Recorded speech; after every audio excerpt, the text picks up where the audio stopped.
Welcome to New York University's Robert F. Wagner Graduate School of Public Service 2025 Convocation Ceremony.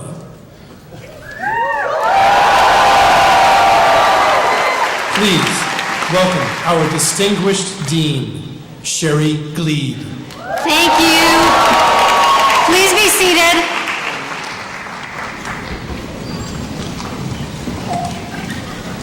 Good afternoon. I'm Sherry Gleed, Dean of the Robert F. Wagner Graduate School of Public Service at NYU. Welcome, NYU Wagner faculty and staff. Welcome to this year's Convocation speaker, Iris Wanshall, Chief Operating Officer and Treasurer of the New York Public Library, and this year's distinguished visiting urbanist and a proud Wagner alum. Welcome, parents and children, partners and spouses, family and friends, and most importantly, welcome to the members of the 2025 graduating class of NYU Wagner.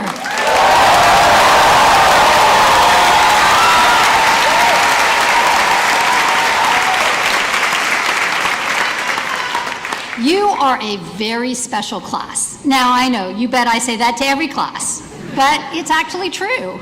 You are the first Wagner graduates to have completed your program in our new building at 105 East 17th Street. The incoming class, the students who join us this coming September, will never have seen the Puck Space, which we'd occupied for 20 years. And they won't share your memories of those classrooms on Mercer Street and in Silver, or the good times spent together at Sloan Shaw. They'll take it for granted that Wagner's faculty, staff, students, spaces, and classrooms are all under one roof. They'll complain that the student pantry isn't stocked well enough, and you old-timers will say, back in my day, we never even had a student pantry. Changes like that. It's hard to remember the before times. But sometimes, especially at moments like this one, where the institutions of higher education and of public service are feeling wobbly, it's useful to look back. This institution, the Wagner School, dates back to the 1930s, the midst of the worldwide depression.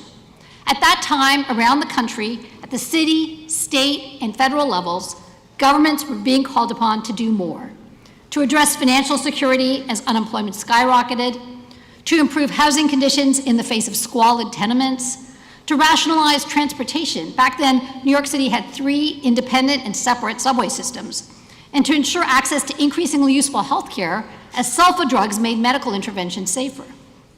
The list sounds familiar, doesn't it? Back then, many public service jobs were awarded through machine politics. Jobs were the reward for political support. Here in New York City, the dominant Democratic Party was run by a political club called Tammany Hall. Corruption, voter fraud, and bribery were endemic. Tammany's headquarters in the 1930s were in the red brick building with the columns and the dome on the southeast corner of 17th Street. You can see it out the windows of that student lounge.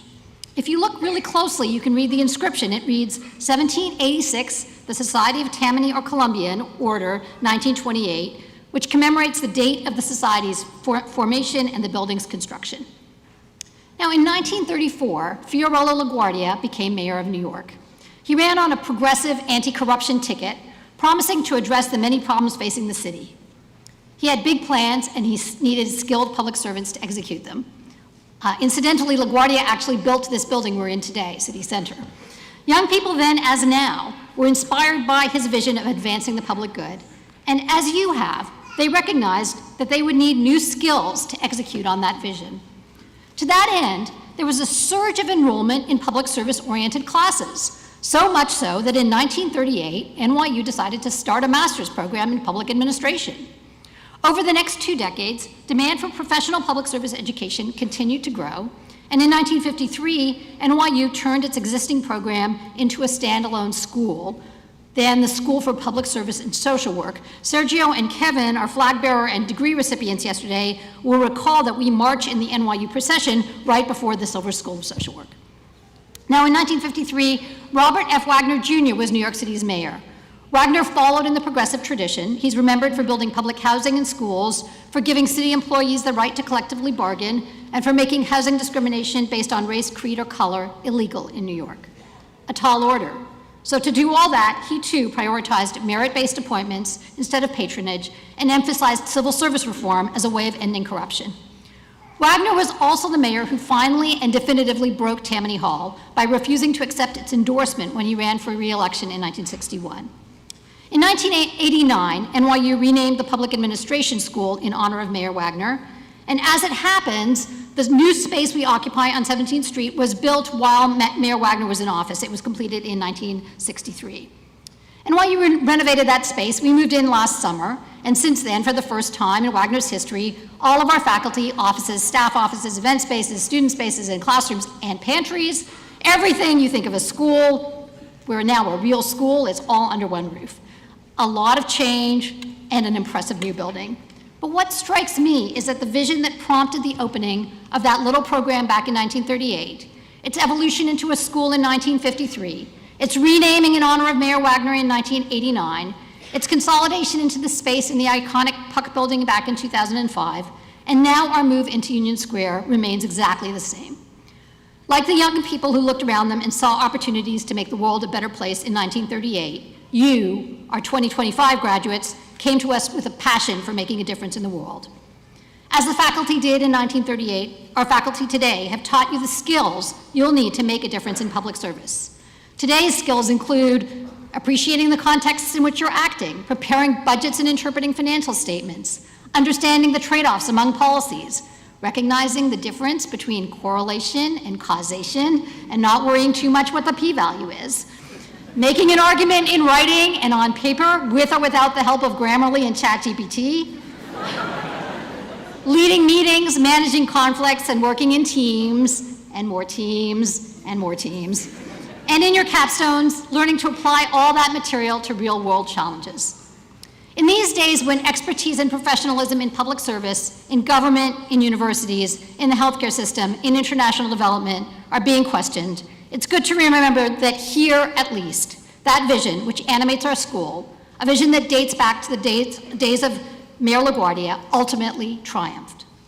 Take another look out those 17th Street windows at the Tammany Hall building across the street.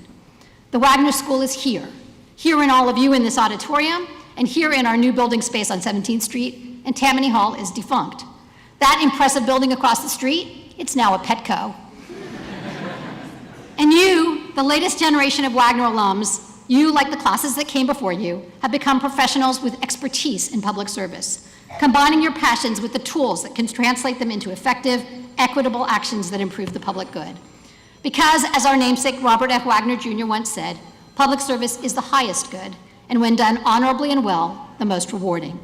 Congratulations. Bongsi, felicidades, selamat, tahanina, chukayo, mazel tov, umedeto. Congratulations to the Wagner class of 2025.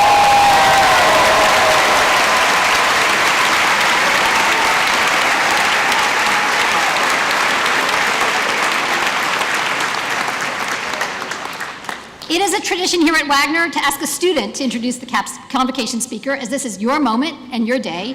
And this year we are delighted to give that honor to Jasmine Kay. Jasmine is graduating from our public and nonprofit management program. She's a great example of someone who shows resilience in the face of challenges and who combines that resilience with the skills she gained at Wagner to expand her impact. Passionate about civic engagement and strengthening local communities, Jasmine has served many roles, from nonprofit executive to management consultant to local government leader. During her time at Wagner, she focused on organizational strategy, policy, and cross-sector collaboration, all while serving in the New York State Executive Chamber and as chair of the Management and Leadership Organization. We've been fortunate to have her talents here at Wagner, and now the world is fortunate to gain them. After graduation, Jasmine hopes to use her experience to serve her home community in the Hudson Valley in New York. Please join me in welcoming Jasmine Kay to the stage.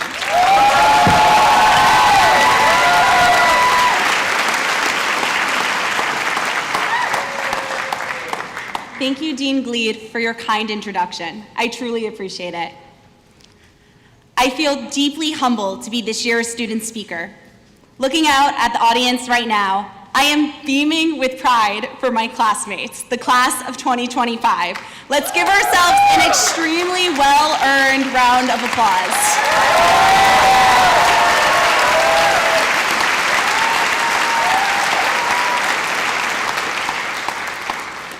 Graduate school is not easy. It comes with an immense cost to your personal life, your time, and your energy. It's an investment in yourself and your future. For some of us, it meant changing the trains we use on our daily commutes, and for others, it meant leaving the countries they called home to move across the globe in pursuit of an education. An achievement like this is not earned in a vacuum. We would not be here today if not for Wagner's terrific faculty and staff, and for our families, partners, friends, and communities that supported us to get here. Let's also give them a big round of applause.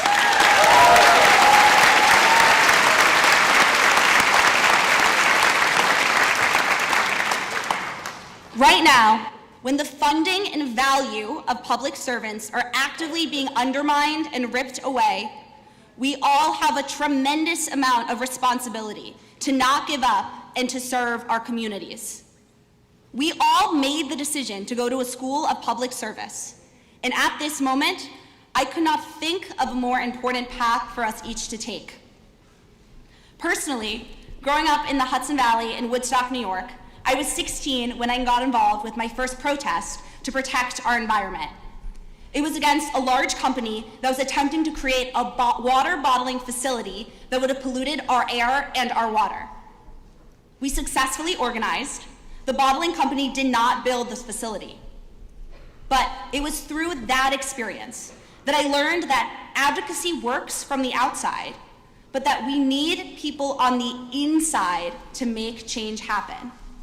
It was the public officials, government staffers, community leaders, and people behind the scenes who had the ability to make that decision official.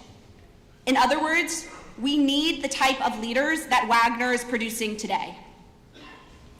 It is easy to complain, to scroll mindlessly on social media and feel frustrated, disappointed, or quite frankly, angry at the state of the world. Raise your hand if you've done this. Come on, yeah. We've all done this. It is much harder to actually do something. And each member of this graduating class has made that difficult decision. We choose to do something. We now have the skills, the knowledge, and the experience to actually be decision makers for the issues that we care about. We are now equipped to be those leaders that we wish we saw around us, whether that's in government, nonprofits, public health, or the private sector. We each play an active role in truly making our communities and the world around us reflect our values, fight for justice, and become more representative. I'll be honest, there are times when I have felt despondent as social progress is being undone and traditional public service pathways are under threat. But what grounds me is knowing that, even in this moment, where the fabric of public service itself is being questioned, there is a new generation taking a stand who will redefine what it means to serve. I see this every day at Wagner, where I'm surrounded by my peers who are passionate about doing the hard work, and the faculty who embody what it means to dedicate their lives to the service of others. I know that everyone here can think of a long list of issues that keep them up at night. From inequities in health access, unequal education, a broken criminal justice system, a staggering climate crisis, the skyrocketing cost of living, the list is expansive, to say the least. But I want you to look around or look down. This is the room that will be able to solve those seemingly insurmountable issues by not just building upon the lessons of the past, but by pioneering new solutions. And as new graduates, we are uniquely positioned to do just this. As fellow Hudson Valley resident and one of my personal heroes, President Franklin D. Roosevelt taught us, democracy cannot succeed unless those who express their choice are prepared to choose wisely. The real safeguard of democracy, therefore, is education. And that's what we've built here together. An education rooted not only in knowledge, but in a shared purpose. That of rejecting the status quo and reimagining systems that will preserve and defend our democracy.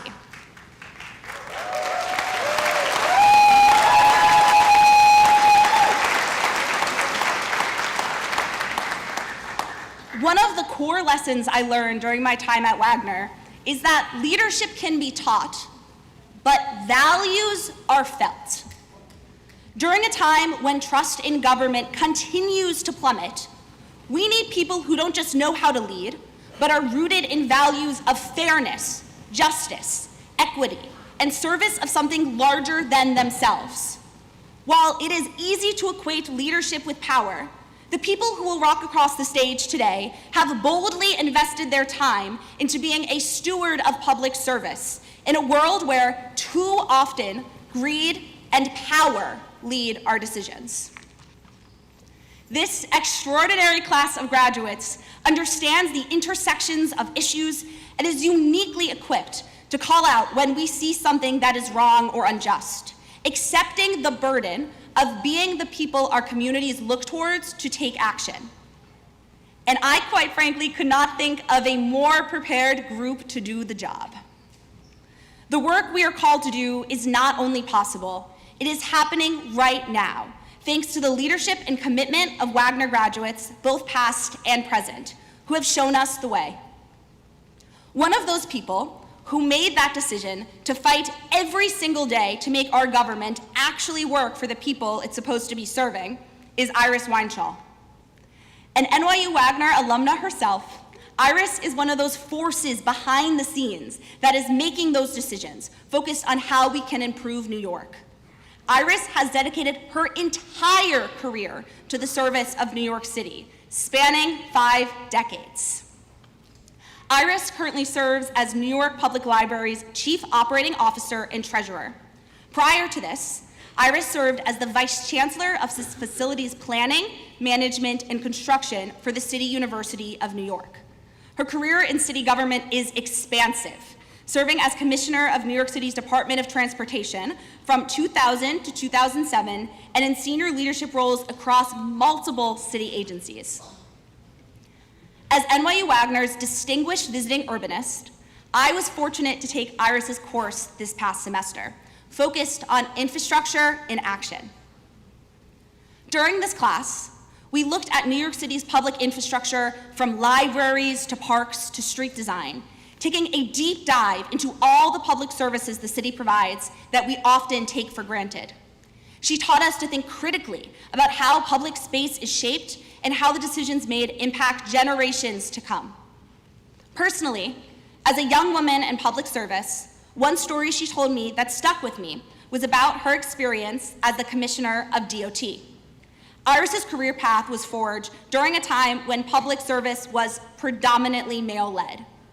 As the commissioner of DOT, she had to work that much harder to legitimize herself, where she professionalized the agency and left a successful legacy, completing key projects for the city. As graduates of Wagner, we have each selected a similar path as Iris, to fight for what we believe in and to not just critique the systems around us, but to roll up our sleeves and to do the work to actively make them better. If every graduating student here today accomplishes even a fraction of what Iris has done over the course of her career, the world will be a much better place. It is my honor to introduce our keynote speaker. Please join me in welcoming Iris Weinschall.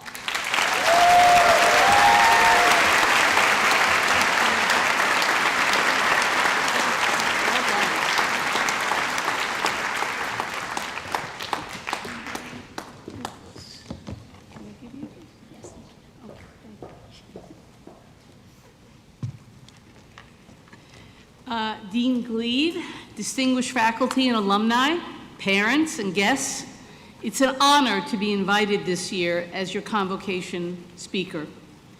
It's a special joy to be introduced by one of my former students, and I deeply appreciate her kind words. Jasmine, wherever you're sitting now, too late, you're not getting any extra credit in the course. Jasmine, you were an absolute joy to teach, and I know you have a bright future ahead of you. To you and all the graduates of Wagner, class of 2025, congratulations. For decades, this school has been training the bright young minds that will go and serve in public service, improving our healthcare system or transportation networks, tackling climate change or poverty, working to prevent pandemics or food insecurity. I have had the privilege of teaching some of you over the past year as a visiting member of the faculty this spring semester. And so I feel compelled to begin my address with two thoughts. First, geez, what a time to pick to go into public service. And the second, much more seriously, we have never needed you more. What I want to share with you today are some stories from my career in public service.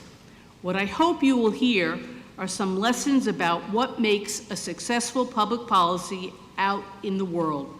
Lessons you can take with you as you get on with your careers beyond the classroom. What I hope you will remember after my remarks is a broader lesson. What you all are about to do, setting off to make your state, your city, and your country a better place to live, whatever the particular application of your degree, that is a noble calling. And whatever challenges you may face along the way, never forget that there is a real dignity in public service.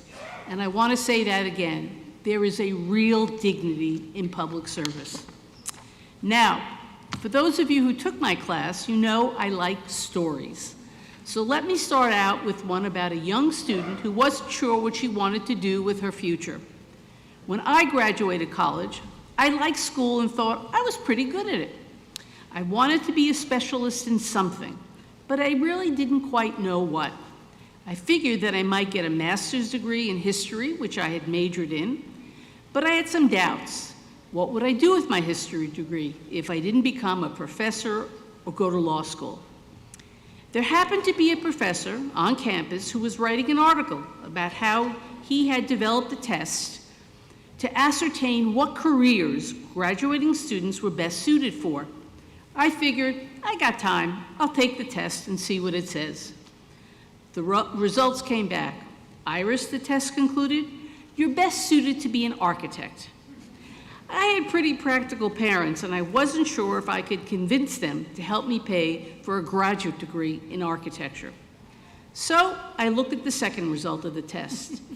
It said, and I kid you not, government administrator, right on the money. Even though this was only an aptitude test, I really thought hard about it. The idea appealed to me. I wanted to learn more about how my government worked, but also wanted to find a way to give back. I decided I wanted to go to school for public administration and got accepted here at NYU. It wasn't that much money back then, but it felt like a lot to me at the time. I went to my parents to ask for a little help. My dad was a wonderful man, but he was really just stuck back in the world of the 1940s and 1950s. He was a straightforward guy, a cab driver most of his life. He said NYU may be a good idea, but if you really wanted a career that would make good money, as he said, I think you should go to the Catherine Gibbs Secretarial School. My mother stayed silent during the whole conversation, but she pulled me aside afterward and said, don't worry, we'll help you. Education is the most important thing. She had to drop out of school during the Depression to take care of her two brothers, but went back to get her GED even while she was working. Her decision to support my desire to go to Wagner was the moment my world opened up. I'll admit, the setting here was a little less glamorous than it is today. When I attended in the late 70s, Wagner used to hold its classes on the top 2 floors of the Stern Business School, almost like we were the younger siblings, sharing a room with our older brothers and sisters. So it's wonderful to see the investment in the brand new building and the growth of this school under Dean Glee's leadership. Despite our classroom real estate, though I absolutely loved it, I knew I had found a calling, all because my mother stuck up for me, and my father, to his credit, was immensely proud of when I graduated. So my first lesson to you today, graduates, is thank your parents. Give a round of applause for the people who helped you get here and who believed in you.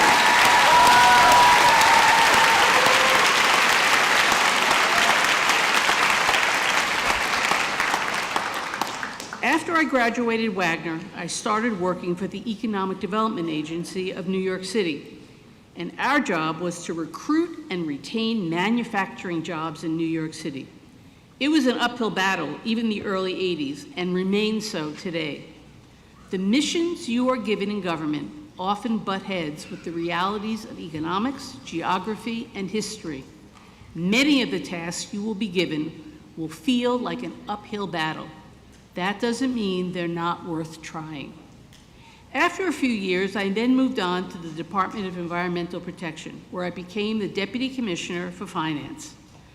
I was a member of the team that created the Water Authority of New York, which required, for the first time, metering all private residents throughout the city.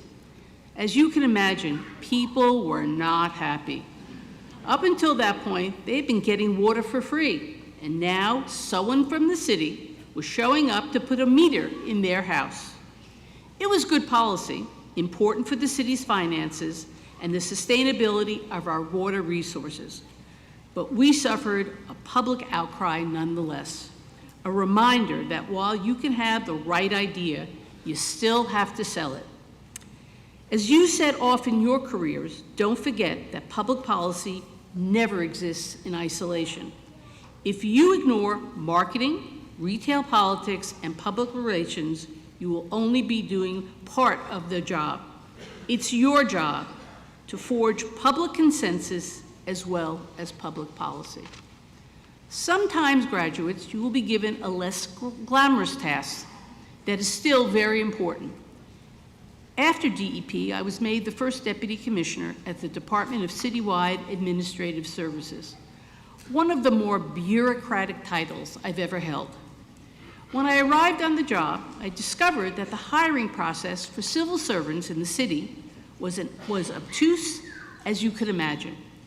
If you were being hired by the city, you were given no fewer than 30 different forms, and most of them asked for the same information at the top of the form: your name, your birth date, your social security number. Somehow, even after you filled in all those forms, they went back into a dark hole somewhere at the back of a forgotten filing cabinet. So, if you ever wanted to apply for another city job, even though you had worked for the city, you had to fill out the same forms again. While I was Deputy Commissioner, we set out to digitize the personnel files of 365,000 city employees. It was a gargantuan, laborious, and often frustrating effort, and it took almost 10 years to complete. Your careers, too, will take unexpected turns, and you wind up in places and with projects you never thought were yours to master. But if I hadn't thrown myself into that project, I wouldn't have been able to give my graduation gift to you. Now, if you want to work in city government, you don't have to fill out 30 forms anymore. And you can stay in city government and switch jobs easily and efficiently. The point is, you'll never know where you end up being proud, what you'll end up being proud of.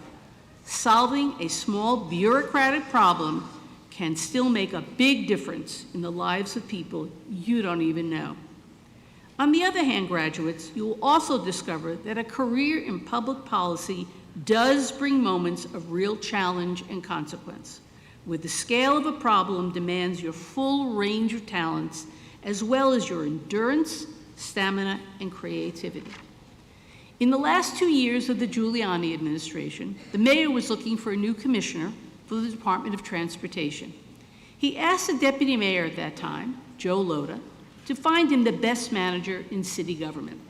He brought Giuliani 3 resumes, mine which was included. The mayor said, "Why are you bringing me 3 resumes? Just tell me who's the best manager." Joe said, "Well, the best manager is the resume on the top, but she's also Chuck Schumer's wife. So I brought you a few other options." As you might know, my husband and Mayor Giuliani were not exactly political allies. To his credit, Giuliani said that he didn't care and that he was going to go with the best candidate. In my swearing-in speech, I thanked him for his confidence, even though I carried some baggage with me. I took a look at Chuck in the crowd and pointed at him. From then on, in our family, he was known as Senator Baggage. I didn't realize then that my time at the Department of Transportation would deliver the biggest challenge of my career in public service. September 11th was a Tuesday. Many of the folks here remember the devastation, confusion, chaos of the early hours and days afterwards. Every element of the city's administration and infrastructure was strained. While the focus was on the immediate aftermath at Ground Zero and the rescue mission, very soon the challenges of getting New York back up and running came to the foreground. By Thursday of that week, I had a meeting with the mayor. He told us in no uncertain terms that we needed to find a way to open up Wall Street again. He looked at our team and said, "We need you to create a transportation system that doesn't use subways to get New Yorkers back into Lower Manhattan from all 5 boroughs in New Jersey. Oh, and by the way, you have to do it by Monday." We were being asked to design, implement, and operate a public transportation network for one of the world's most populous metropolitan areas in 72 hours. I was very lucky to have a great staff, and one public policy genius in particular, who said in our first meeting that the only way we were going to get and pull this off if we went back to the future. I said, "What do you mean?" He said one word: ferries.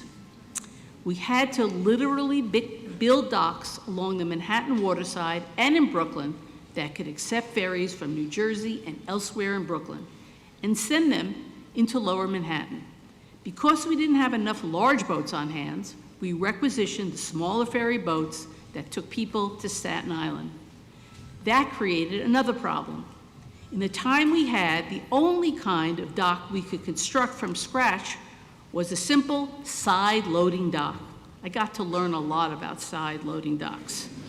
The smaller boats, however, were front-loading. So we had to figure out a way to have passengers get off a front-loading boat on a side-loading dock, the public policy equivalent of a round peg in a square hole. We worked for 72 hours straight, and we got this done. And on Monday morning, the horns were blowing on those ferries, people were coming back into the city, and the bell of the New York Stock Exchange rang for the first time since the towers fell.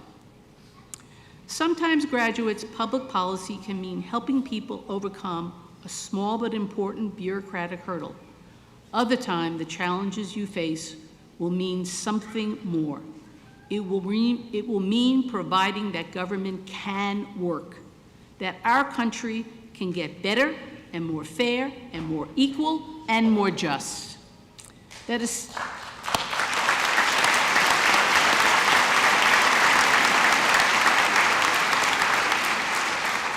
a city can get back up on its feet even after it's been knocked down. Maybe the thing I'm proudest of is the fact that many of those makeshift ferry lines we created that weekend outlived their original purpose.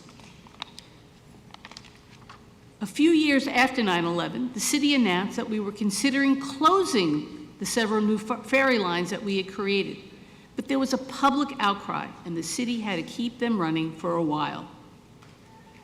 I spent many great years working in the Bloomberg administration, helping this city transition during a time when the car was no longer king, bike lanes and congestion pricing were the order of the day, Mayor Bloomberg remains the best boss I ever had. He was supportive, with clear goals, and he gave his team broad latitude to figure out the right solutions. Finally, I wound up where I am today as the Chief Operating Officer of the New York Public Library. It is by far the best job I have ever had. There is no purer public good than the library system. You don't have to be a member.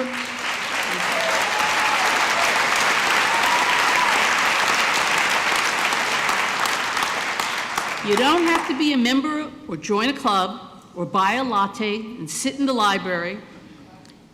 It is there for you, for free, in every community in New York, and it's been there for 127 years.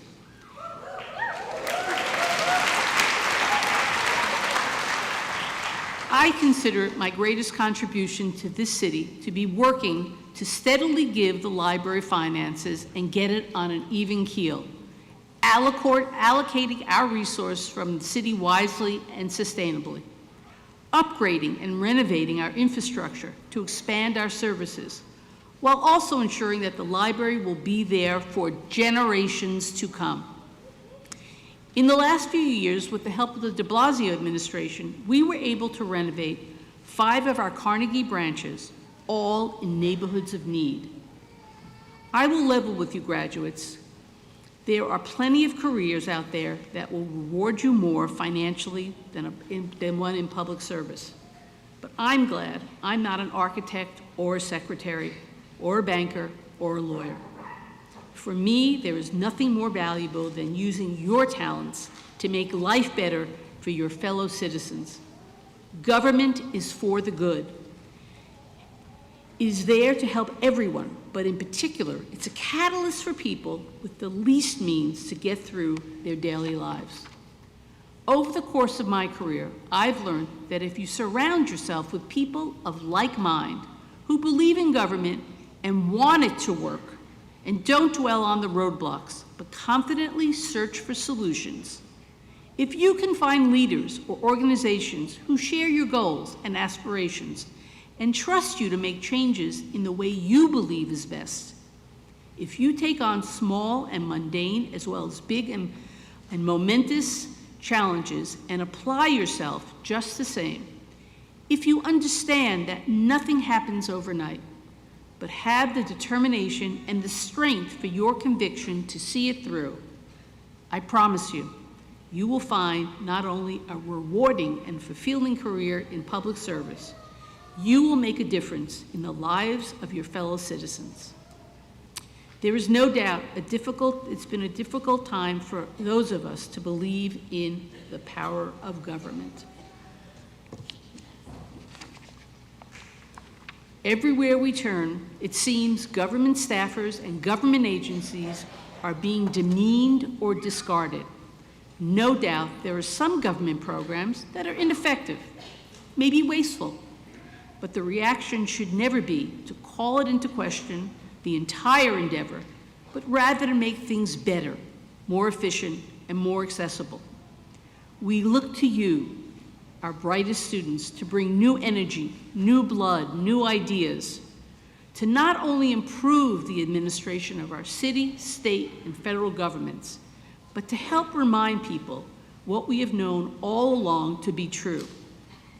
There is real dignity in serving the public. Max Weber.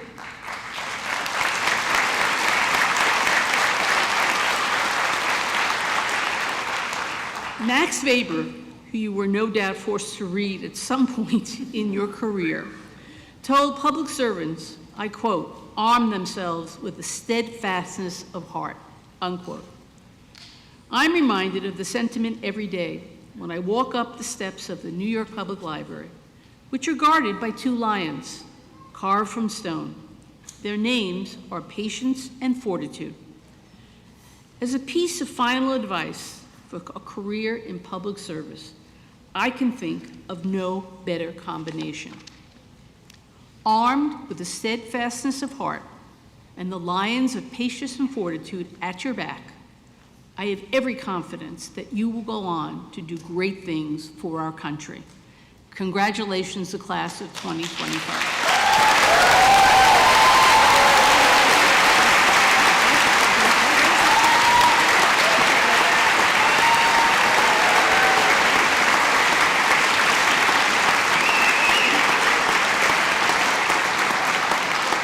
You did good, thank you. That was a great speech. Thank you. On behalf of the school, I would like to present you with a, here it is.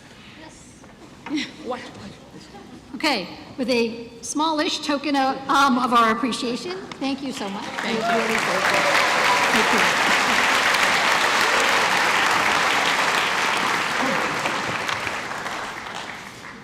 Each year at Convocation, we honor graduating students whose significant contributions to public service leadership within the NYU Wagner community and beyond deserve special commendation. We recognize the awardees for their extraordinary dedication and engagement. In your program, you'll find a description of the awards and short bios for each awardee. I will now call up the awardees. The Martin Dworkis Memorial Award is given to a student for academic achievement, participation in Wagner School activities, and public service. We consider this award the best all around. I am pleased to announce that we have two awardees this year, Kevin Sullivan and William Viederman.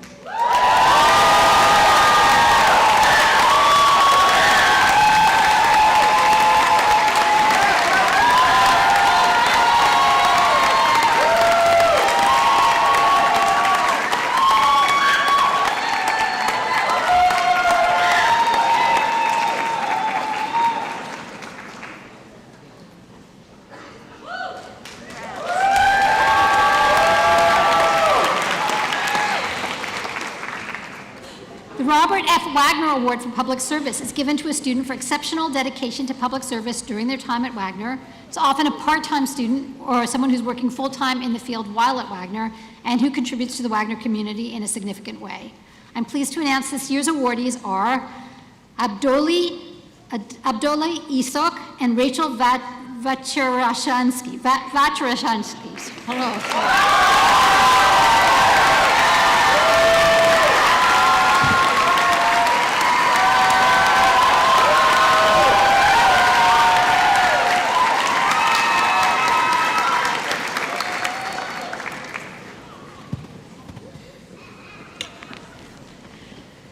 The Sterling D. Sparrow Prize is for exceptional written work. This year's awardee is Laura Jensen.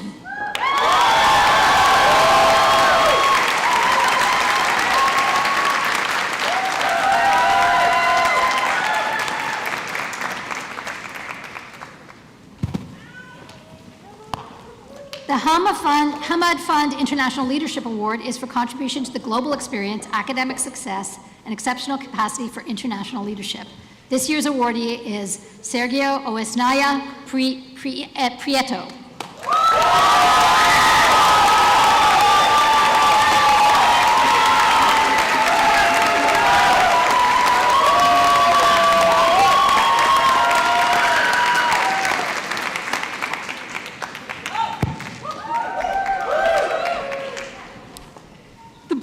Memorial Award is for contribution to the Wagner community and student experience, academic success, and exceptional capacity for health management and policy, including grading my papers for me. Thank you. This year's awardee is Prewa Wawa Kulatnam.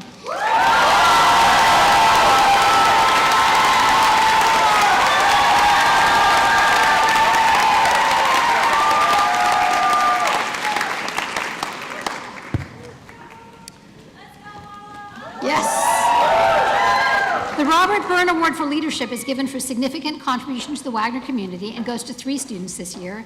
Each one of them has contributed in numerous ways to enhance the Wagner experience through student group involvement, recruitment activities for our admissions office, and helping to raise the profile of the school. They are Genevieve Bellon, Brian Matthew, and Cole Perry.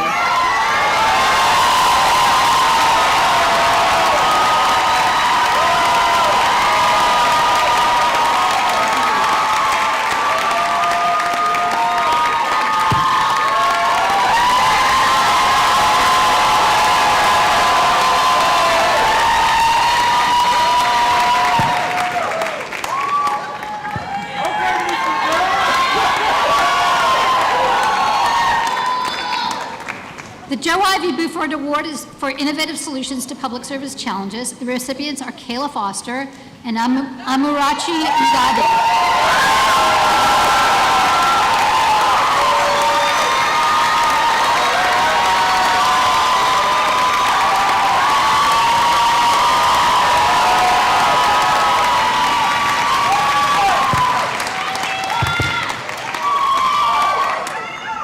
The Ellen Schall Award for Diversity is given to a student for their significant contribution and commitment to inclusion, diversity, belonging, equity, and access at NYU Wagner. This year's two recipients are Sinead Lopez and Jake Penaya.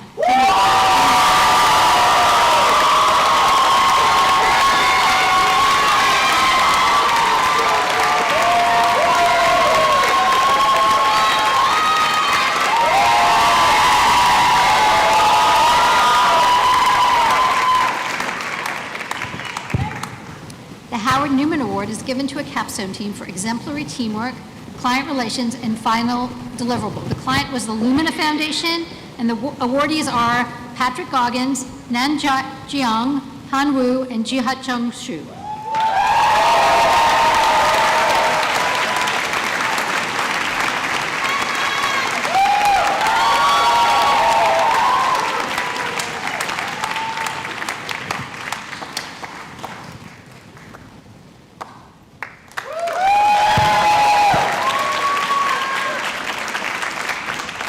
And finally, the Doctoral Student Teaching Award is given to recognize significant contributions and commitment to teaching by a doctoral student, and the awardees are Joe R. King and Sarah Strochek.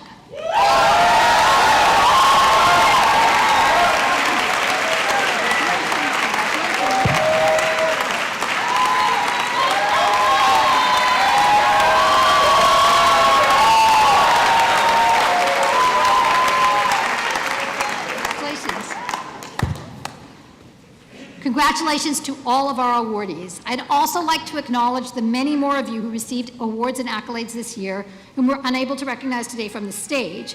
Congratulations to all of you for the significant contributions you've made to the NYU Wagner community and beyond in terms of your academic achievements, effective teamwork, and overall leadership.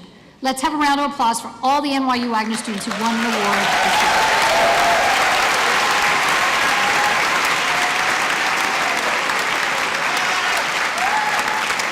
I'd also like to recognize the members of our community who represented NYU Wagner at NYU's 192nd commencement ceremony yesterday at Yankee Stadium, where comedian and actress Molly Shannon addressed NYU graduates and their guests. Sergio Esnaya Prieto, WSA Vice President and Ombudsperson, carried the NYU Wagner banner into the stadium. And Kevin Sullivan, our WSA President, accepted a diploma on behalf of all of our master's and doctoral recipients. I am now very happy to present the teaching awards to my colleagues on the faculty. These awards are based on student votes and acknowledge stellar faculty for the impact they have on their students. The first award celebrates our Adjunct Professor of the Year. We are so fortunate to attract talented adjunct professors into the NYU Wagner community. These extremely busy and successful professionals teach our students because they are committed to Wagner's mission of preparing the next generation of public service leaders. I'm thrilled to present this year's award to Carolyn Hu. Carolyn teaches design thinking, a creative approach to problem solving and creating impact. She brings a unique perspective as an applied anthropologist who uses ethnographic research and design thinking methodologies to address complex problems. In her course feedback, students repeatedly mentioned the excellent quality of her instruction. They consistently commented that Carolyn's field experience is vital to her teaching, noting that her vast experience and the colleagues she brought to share their perspectives made this course valuable, and that her field experience was highly impactful in the way she taught, using real-life design thinking examples to add dimension to the conceptual teaching and frameworks. They also commented how she was thorough and thoughtful, available outside of class, and gave in-depth and timely feedback. Carolyn exemplifies the remarkable talent and dedication of our adjunct faculty. Her ability to blend academic theory and practical application while maintaining genuine investment in student success represents the highest standards of teaching excellence at Wagner. I am delighted that our 2025 Adjunct Professor of the Year is Carolyn Hu.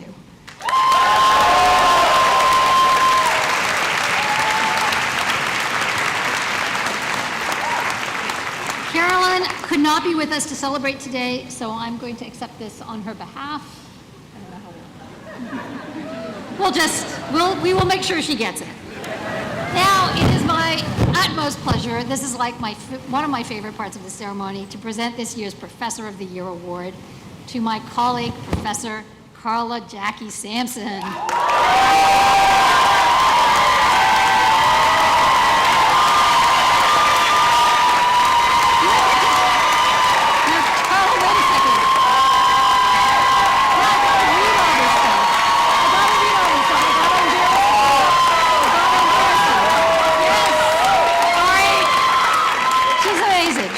We are so fortunate to have her here as clinical professor of public service. We brought her in 2020, and it seems like it's been much longer than that because she's had such a significant influence shaping our health programs as director of both the Health Policy and Management program and our online MHA program. She's a PhD, an MBA, she's a fellow of the American College of Healthcare Executives. Professor Sampson has become an invaluable member of our community. Students consistently praise her rigorous, yet supportive approach. Here are some of their reflections. Quote, "This class was life-changing. She is by far one of the best professors I have ever come across." Quote, "Professor Sampson did a great job of facilitating discussion while also meeting with students outside of class to discuss professional goals." Quote, "The readings and class lectures are top-notch and force you to think deeply on the material. I'm able to apply them to my daily work environment." Quote, "Professor Sampson is tough, but fair. While challenging, it made me want to work harder. Professor Sampson exemplifies our commitment to excellence by combining academic rigor with genuine care for student development. Her ability to challenge students while providing supportive guidance creates transformative educational experiences. Her dedication to developing the next generation of healthcare leaders continues to elevate our programs and community, and she's really cool. Please join me in congratulating Professor Carla Jackie Sampson.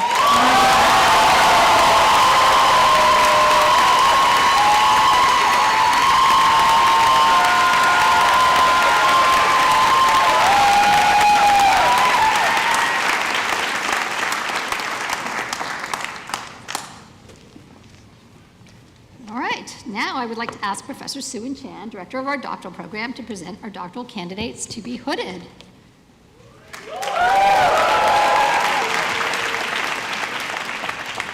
Doctoral candidates and faculty advisors, please proceed to the front of the stage.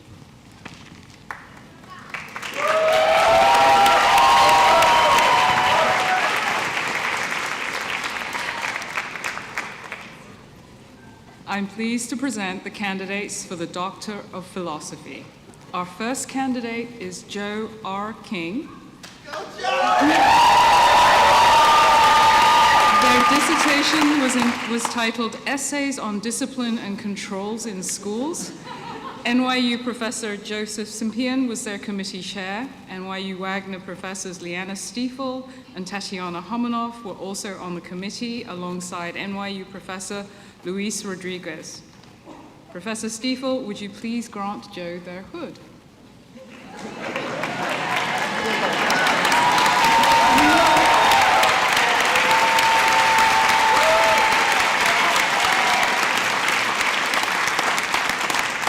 Our next candidate is Sarah Strochak. Her dissertation was titled Essays on the Housing Choice Voucher Program.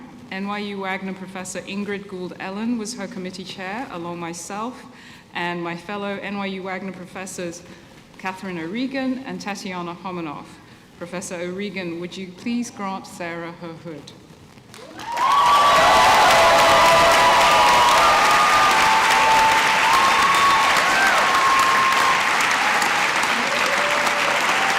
Congratulations to our PhD recipients for their extraordinary achievements.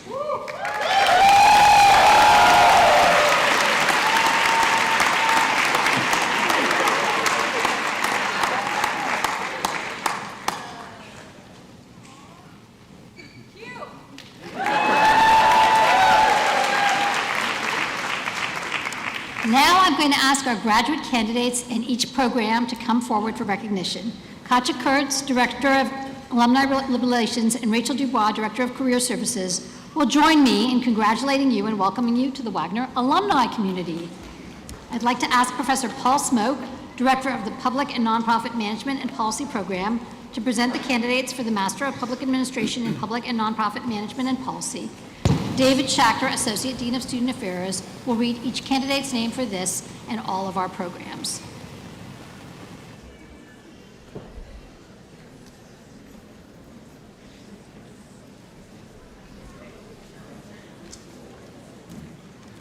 Kevin Sullivan.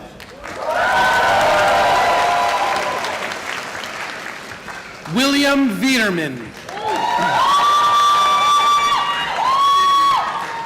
Lara Jansen. Brian Matthew. Amarachi Ngadi.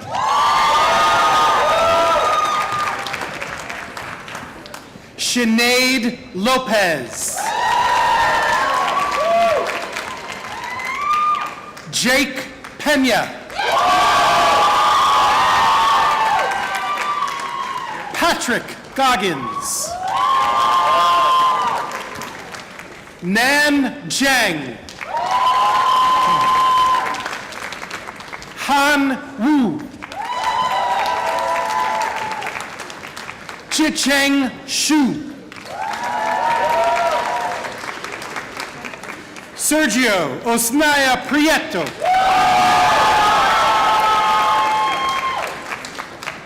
Kayla Foster. Nikola Stokucha. Wen Zhang. Tsaiwan Sun. Xiaoyuan Li. Jiayi Liu. Chuan Xue. Huiyi Geng. Xue Xiao. Wang Jiwei. Shixin Zhao. Biqing Hu. Jiayi Li. Lifan Fu. Yutang Zhen. Tianao Zhang. Yining Wang. Lauren Sass. Maeve Holland Brown. Jasmine Kay. Ruji Lee. Yael Gonzalez Mailer. Annie Nelson.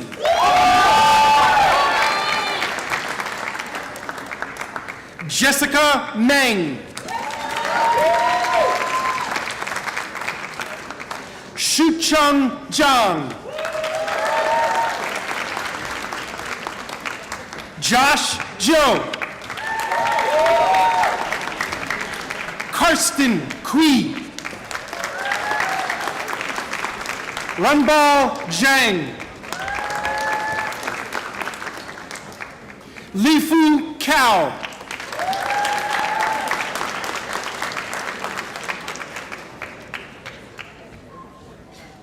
Claire McLean.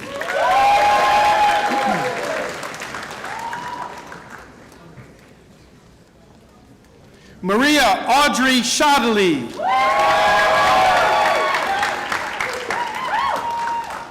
Shanti Tawil. Riley Karen. Shuchin Yao. Zire Juan. Yangjung Li, Shucheng Qing, Jessica Allardyce,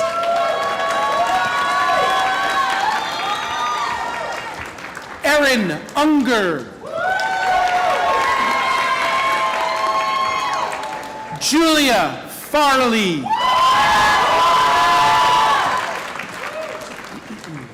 Lena Dudney,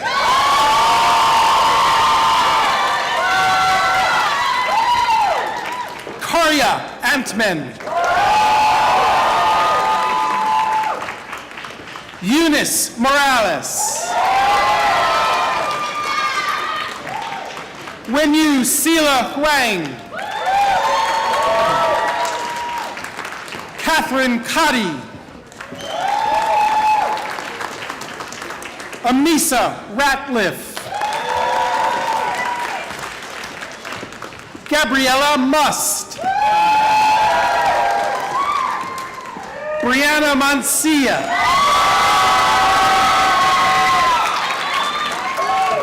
Aurora Bryce,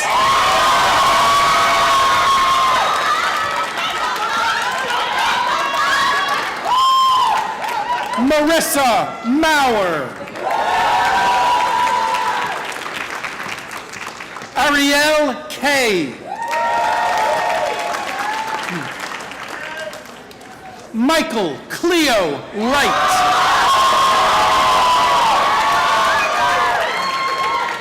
Sam Gerstel, Carly Gubitz, Hannah Leverance,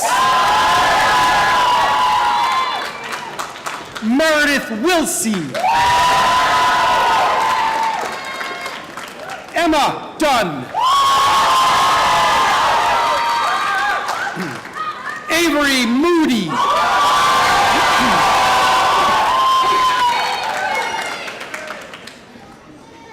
Maya Bereshvili,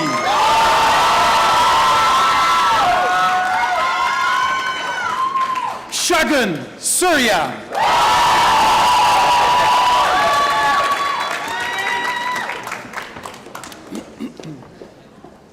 Camilla Paluccia,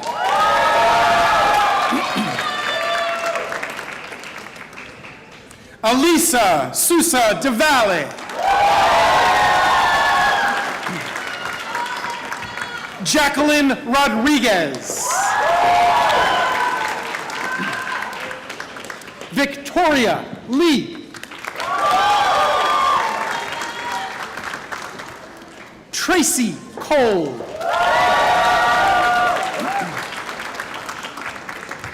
Kelsey Patterson,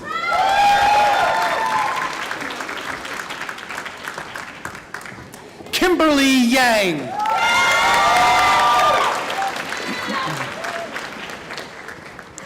Dantong B, Wei Jiang, Yuanhao Zhu,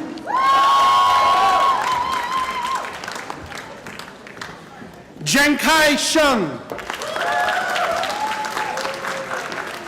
Musa Li, Joshua Chun,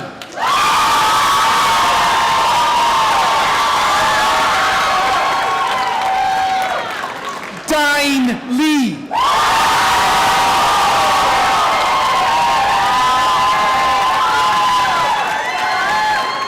Tiffany Verga,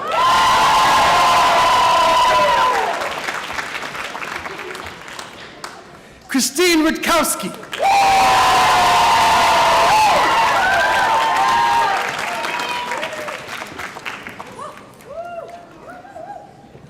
Dylan Campana,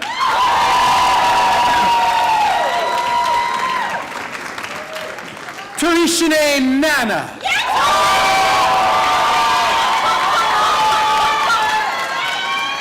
Esther Olorantula,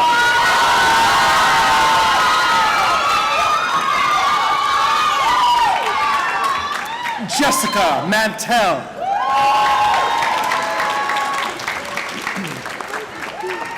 Naisha Diaz.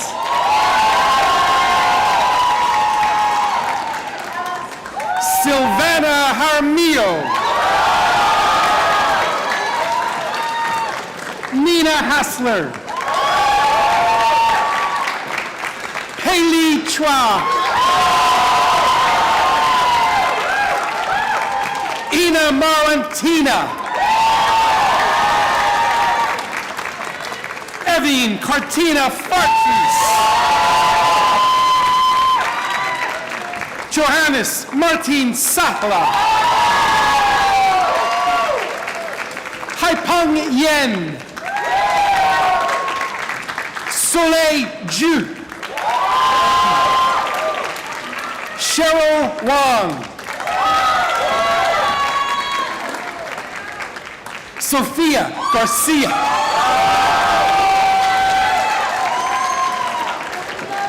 Chelsea Jackson.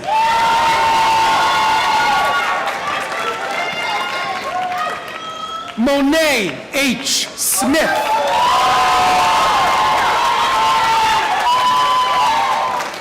Hallie Dunn.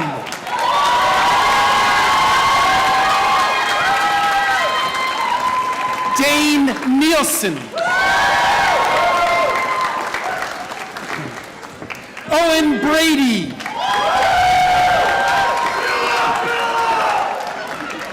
Fiorella Bacaglia Naranjo. Clara Stipert. Eri Hirose. Aida Kusima.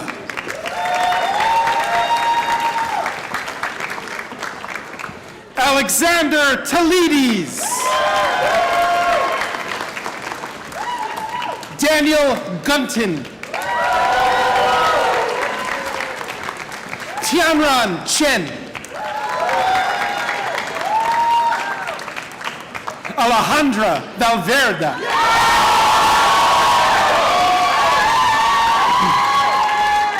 Ana Gabriela Cerrón Oviedo.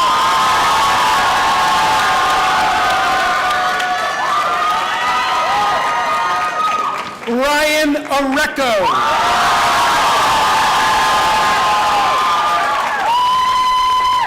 Bailey Lee. Shian Zhou. Delia Leo.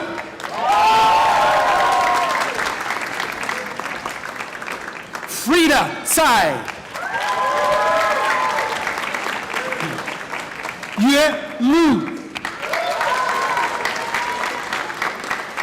Tanya Rubenstein Markevich.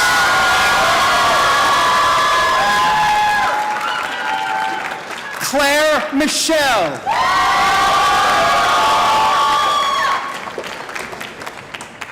Mary Damari Deschler.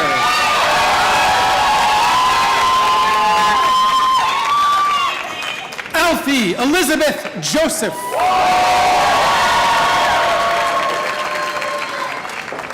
Daria Guzzo.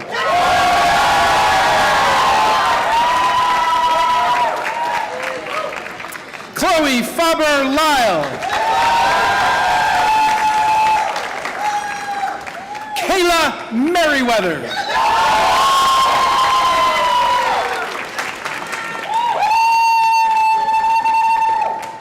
Lulu Joe.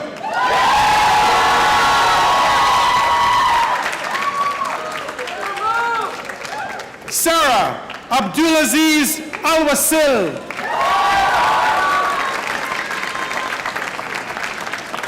Sonia Woolward.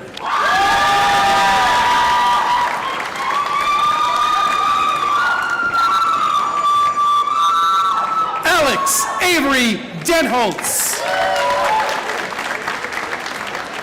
Jinyan Liu. Hanyan Su.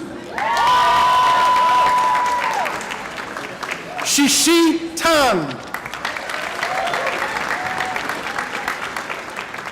Yingwei Shu. Yafeng Zhang.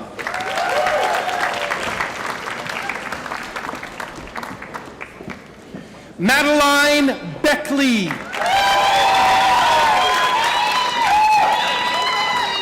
Marissa Coe. Jocelyn Paquette.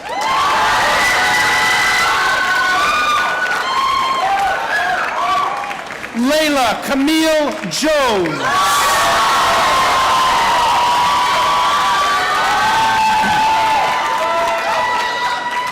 Destiny J.S. Mingo.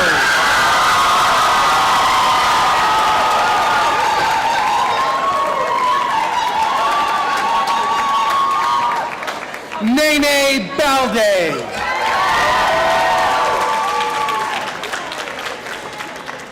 Lily Schmidt Swartz. Rebecca Moore Litt.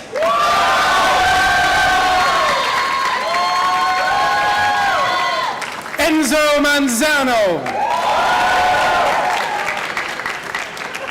Jenna Dyer.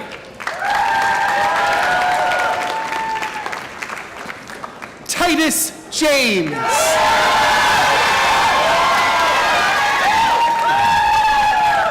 Jared Mail. Mahira Khan. Ariana Afsar.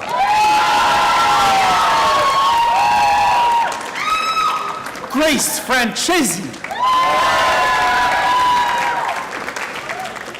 Dimiano Riscala.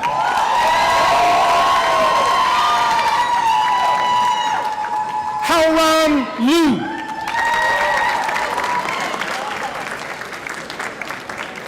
Daisuke Murata.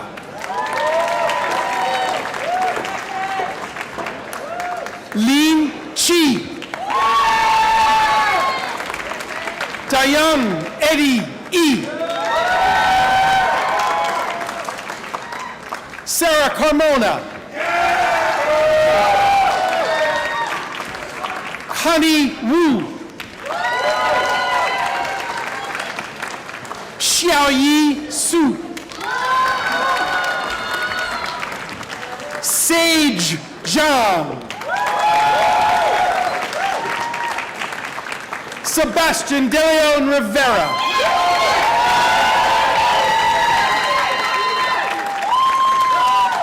Yuhan Wang.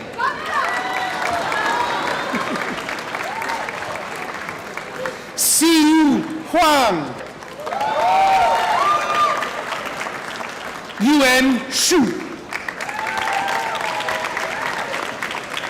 Tianyi Wang.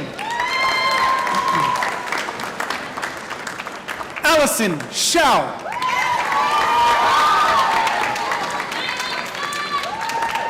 Emma Beddinghoff. Alexa Miller.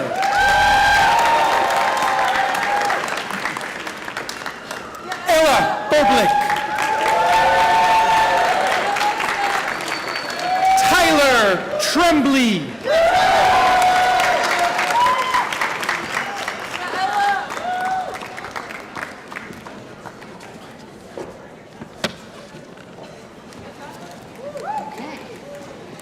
Professor Vanessa Dean, Director of the Urban Planning Program, will present the candidates for Master of Urban Planning.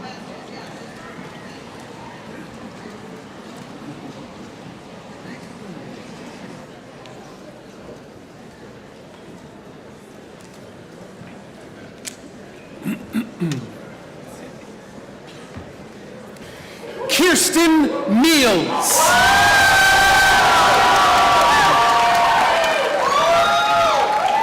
Cole Perry.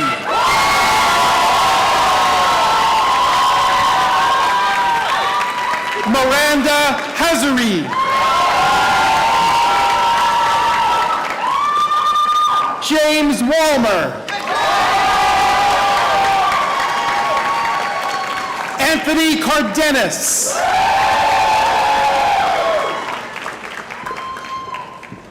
Kristen Corthorn. Maisa Bateman. Ellie Karp. Maggie Wong. Alexander Yu.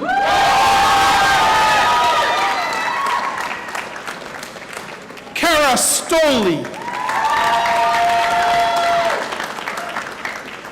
Austin Celestin.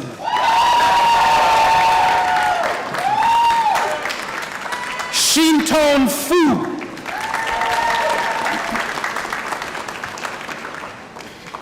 Tianyi Song. Harrison Christ.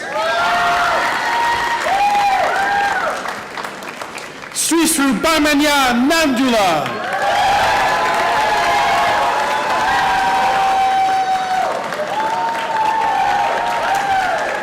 Ella Copiati.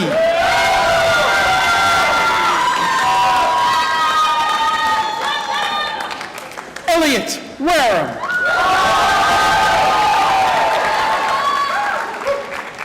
Douglas Berger.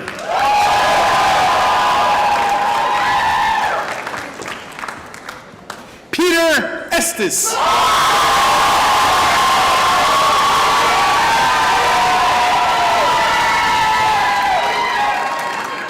Deontay Johnson.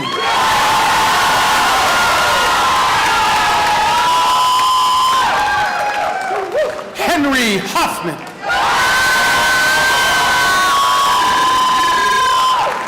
Lauren Newman.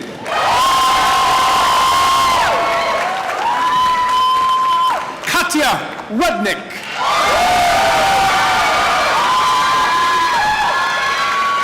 Rebecca Julie. Clara Smith.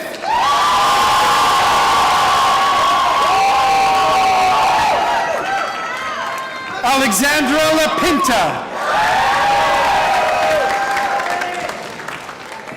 Campbell Munn.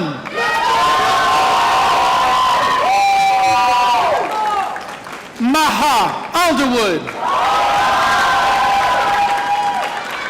Nicholas Saladino.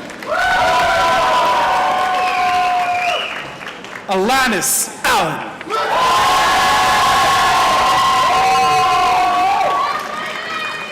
Laura Blumenfeld.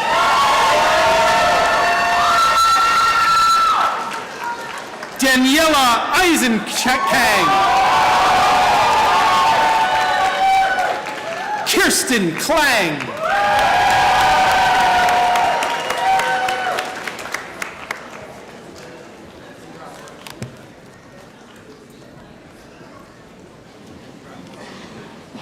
Professor Carla Jackie Sampson, the director of our Health Administration program, will present the candidates for Master of Health Administration.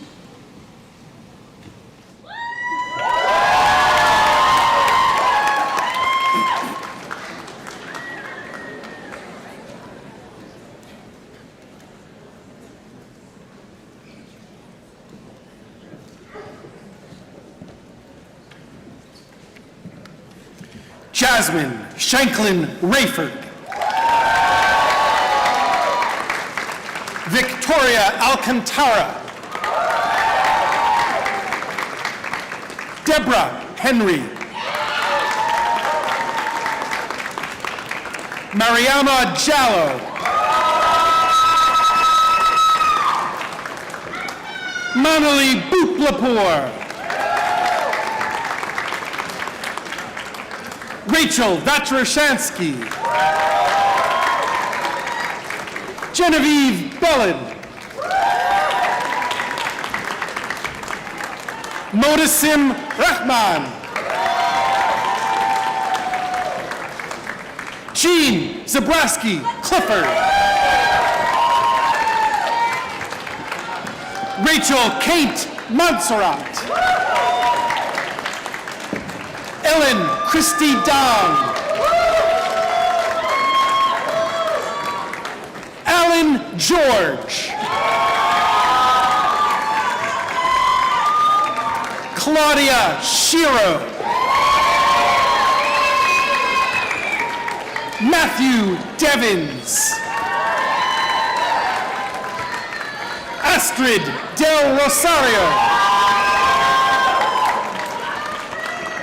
Kelly Jung.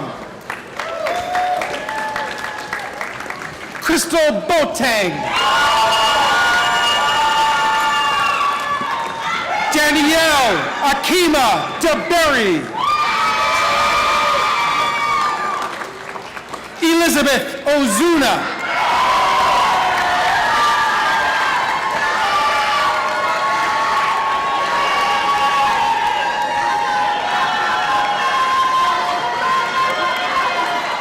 Ambika Sukram.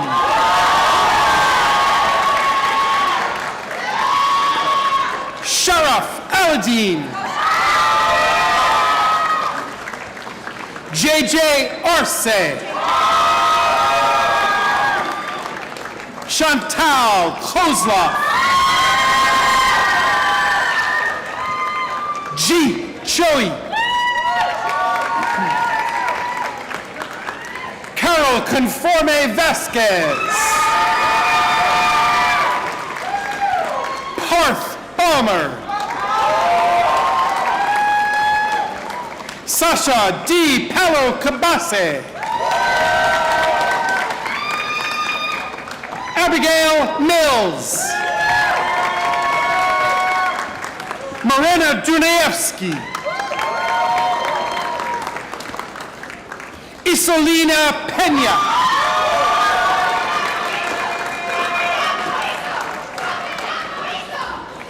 Amy Lee Reyes. Jennifer Wong. Jody Herbsman. Gabrielle Riswald. Lauren Messing.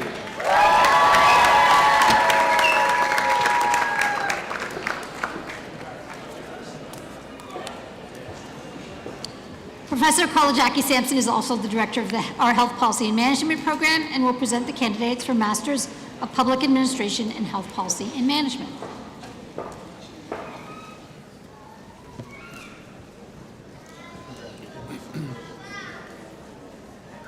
Brian Angulo.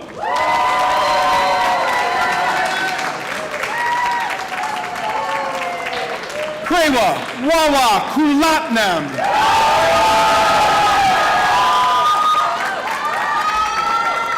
Afreen Kimani.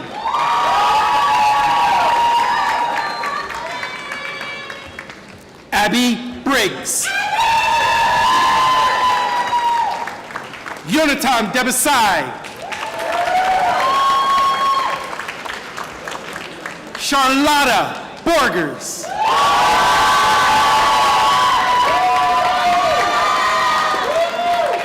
Caroline Rose Shore. Sarah Casey. Ava Bino Grove. Kayling Xiao. Zichin Guan.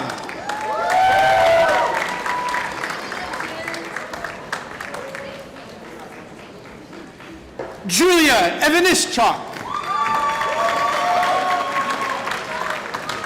Abraham Sine Smith.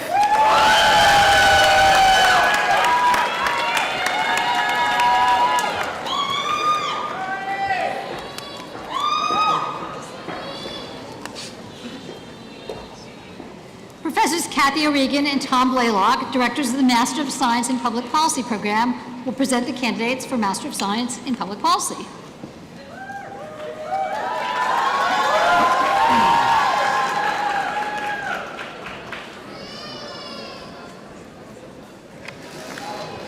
Guochen Meng.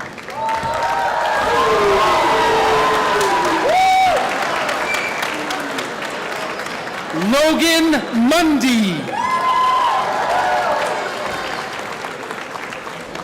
Xiying Yang. Sydney Sharp.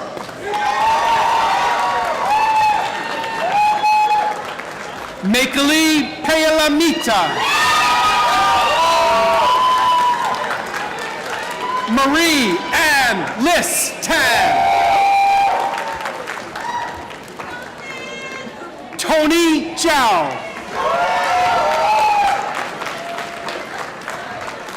Vaibhav Shinha. Ashley Halloran. Abiotam Ojo.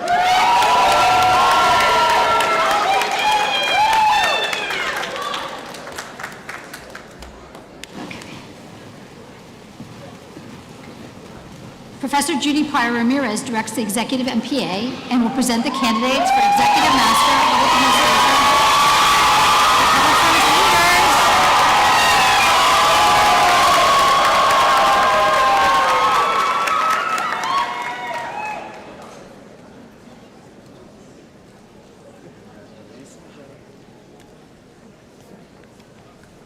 Abdullah Isak.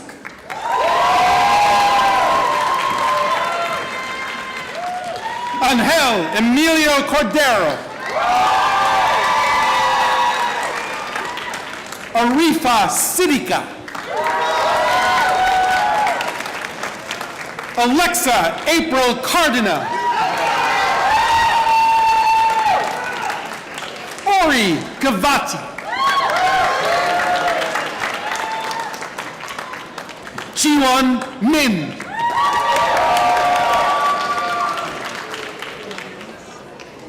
Dr. Stacy Gordon.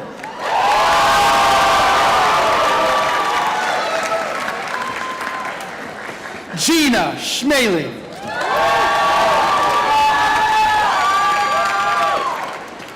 Betsy DeLeon.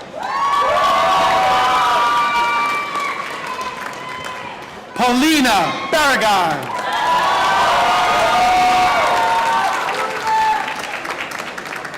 Caroline Bates. Bridget Stein. Emilu Rodriguez.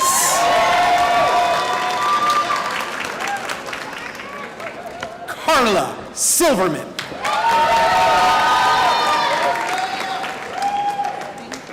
Andrea Gil Garcia.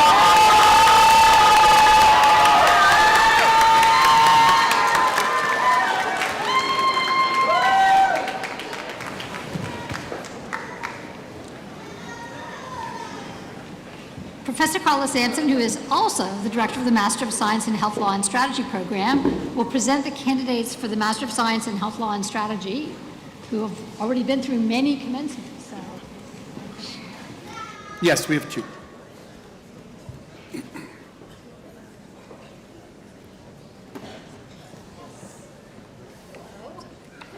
Jennifer Malsby. Chelsea Pruitt.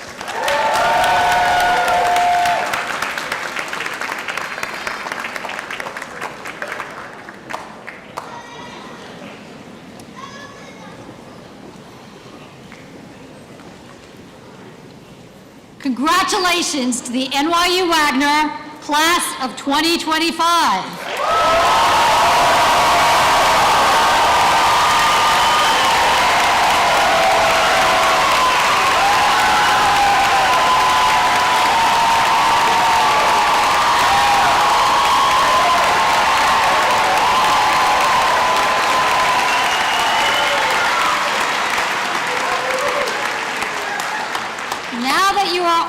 Officially Wagners, Wagner alumni, I hope that each of you will stay connected with us and make Wagner your lifelong home, and that you will carry out your commitment to public service. In order to have a smooth exit, I'm going to ask all the graduates to please stay seated and all the guests to remain in your seats until our faculty and graduates exit. Faculty will process out of the room first, followed by the graduates, who will also process row by row out of this theater. Staff will guide you. And now I proudly present to you the NYU Wagner class of 2025. Congratulations.